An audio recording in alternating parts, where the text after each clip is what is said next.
안녕하세요. 오늘 여러분께서 보내주신 자료들을 바탕으로 아주 흥미로운 기술 기업이죠. 사운드하운드 AI에 대해 좀 깊이 파고들어 볼까 합니다. 엔비디아 투자 얘기로 최근에 주목받긴 했지만 사실 그 전부터 조용히 하지만 꾸준히 음성 AI 분야에서 자기 길을 닦아온 회사더라고요. 네, 맞습니다. 보내주신 자료들을 쭉 보니까 사운드하운드는 확실히 좀 독자적인 노선을 걷고 있어요. 특히 인상적인 게 25개가 넘는 언어를 지원하면서 처음부터 글로벌 시장을 딱 겨냥했다는 점, 그리고 그 거대 빅테크 기업들하고는 좀 다르게 B2B 중심으로 접근하는 방식이 눈에 띄더라고요. 와, 25개 이상 언어요? 어휴, 시작부터 스케일이 진짜 남다르네요. 그런데 이 회사 기술이 그렇게 좀 특별하다고 들었어요. 뭐랄까, 우리가 흔히 쓰는 음성 비서들이랑은 근본적으로 다르다. 이런 얘기가 있던데요? 네, 핵심은 그 스피치 투 미닝 하고 딥 미닝 언더스탠딩이라는 기술에 있습니다. 이게 왜 중요하냐면요.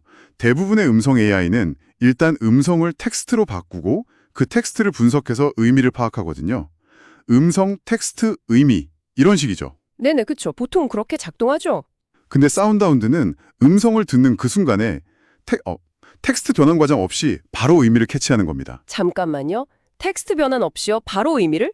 그게 가능한가요? 마치 외국어를 듣고 우리말로 막 머릿속에서 번역 안 하고 그냥 바로 뜻을 아는 느낌. 그런 건가요? 오, 정확한 비유십니다. 바로 그거예요. 그러니까 훨씬 빠르고 좀 미묘한 뉘앙스나 복잡한 문장이 있잖아요.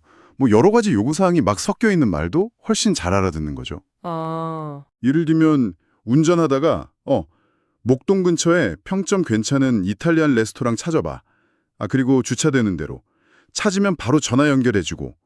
이런 복잡한 말도 한 번에 처리할 가능성이 높아지는 거죠. 와. 그리고 또 기업 고객 입장에서는 이게 자기네들 브랜드 정체성을 그대로 유지하면서 AI를 쓸 수 있게 해주니까 그것도 큰 장점이고요. 와, 그건 정말 큰 차이인데요? 훨씬 자연스러운 대화가 가능하겠어요, 진짜. 그럼 이 놀라운 기술 실제로 어디에 쓰이고 있나요?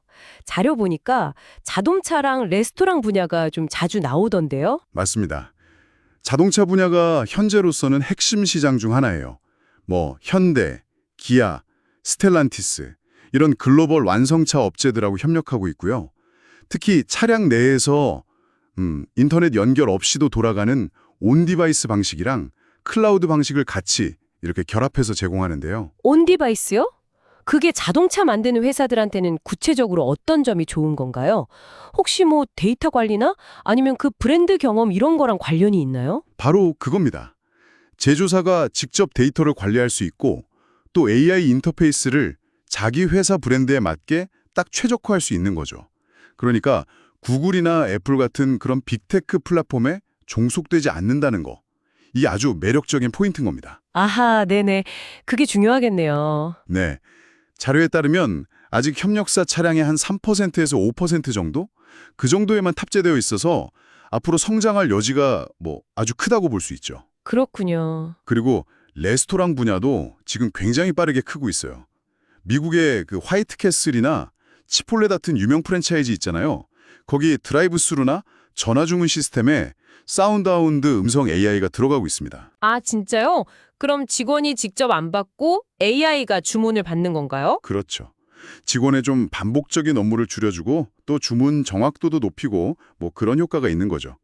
미국 안에만 봐도 드라이브 스루, 키오스크, 전화 주문 이런 시장 잠재 고객이 한 80만 곳이나 된다고 하니까 이쪽 확장성도 무시 못합니다. 이야, 자동차 회사한테는 브랜드 통제권을 주고 레스토랑에는 운영 효율성을 높여주고 와, 진짜 영리한 접근인데요, 이거?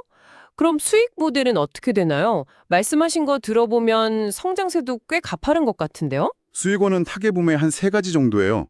자동차처럼 기기에 기술을 넣을 때 받는 로얄티, 그리고 레스토랑 같은 곳에 솔루션을 제공하고 받는 구독료. 이게 그 사스 모델이죠. 아, 사스, 소프트웨어를 빌려주고 매달 돈 받는 거요? 네네. 네. 그리고 마지막으로 음성으로 주문하거나 결제할 때 발생하는 수수료. 이렇게 있습니다. 그렇군요. 다양한 방식으로 수익을 내고 있네요. 네, 이런 다각화된 모델 덕분인지 자료에 따르면 2025년 1분기 매출이 작년 같은 기간보다 151%나 늘었다고 해요. 엄청나죠? 와, 151%요. 대단하네요. 네. 연간으로는 한 1억 5천만 달러 이상 매출을 기대하고 있다고 하고요. 뭐 텐센트나 엔비디아 같은 기업들하고 파트너십도 맺고 또 최근에는 싱크3 같은 관련 기업 인수하면서 몸집도 부르고 있고요. 그래서 2025년 말까지는 EBITDA 기준으로 흑자 전환하는 걸 목표로 하고 있습니다. EBITDA 기준 흑자. 그 이자, 세금, 감가상각비 이런 거 빼기 전 영업이익이 플러스가 된다는 거니까 뭐 본격적으로 돈을 벌기 시작한다 이렇게 봐도 되겠군요. 그렇죠. 사업이 본궤도에 오른다는 신호로 볼 수 있겠죠. 야, 성장 스토리는 진짜 너무 인상적인데 당연히 뭐 위험 요인도 있겠죠. 모든 성장에는 그림자가 따르니까요. 물론입니다. 가장 큰 건 역시 경쟁 환경이죠. 뭐 구글, 아마존, 애플 이런 거대 기업들이 음성 AI 시장에서 워낙 막강하잖아요.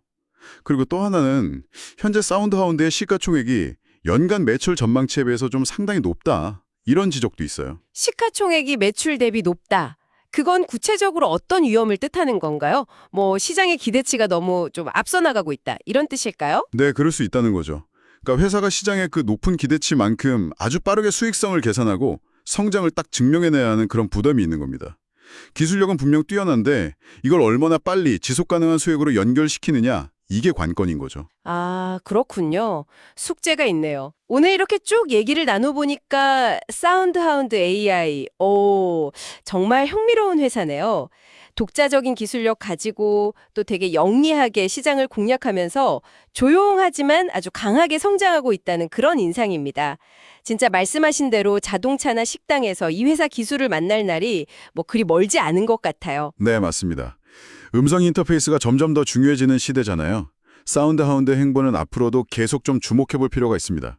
오늘 자료들을 통해서 이 기업의 현재 모습 그리고 앞으로의 가능성 같은 걸 좀 엿볼 수 있었네요.